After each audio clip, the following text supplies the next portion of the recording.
ভালো করে আমি মশলাটা কিন্তু কষিয়ে নিচ্ছি।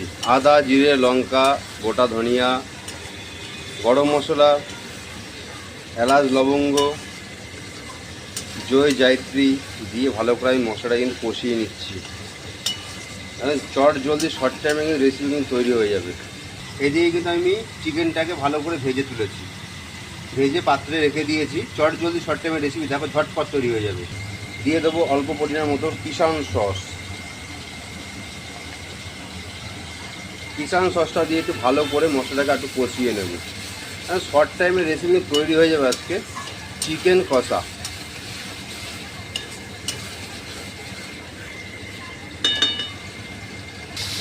মশলা আমার কষানো হয়ে গেছে বন্ধুরা। চট জলদি শর্ট টাইমে সেই চিকেনটা, ভেজে রাখা চিকেন একদম ঝটপট কিন্তু দিয়ে দিলাম।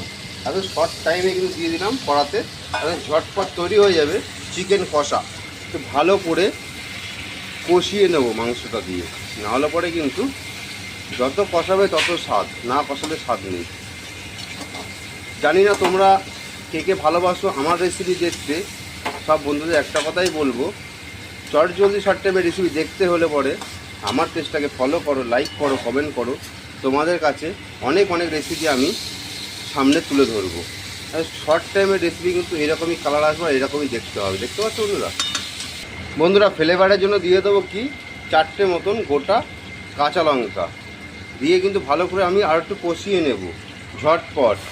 ঝটপট শর্ট টাইমে চট জলদি রেসিপি তৈরি হয়ে যাবে আজকে চিকেন কষা। খেতে কিন্তু ভারী মজা লাগবে এভাবে যদি তৈরি করা যায়। বন্ধুরা গরম করে রাখা জল হালকা পরিমাণ দিয়ে দিয়েছি, তাহলে চট জলদি শর্ট টাইমে তৈরি হয়ে যাবে। এখন আমার চিকেনটা মিনিট 5 মতন ঢেকে রাখবো একদম।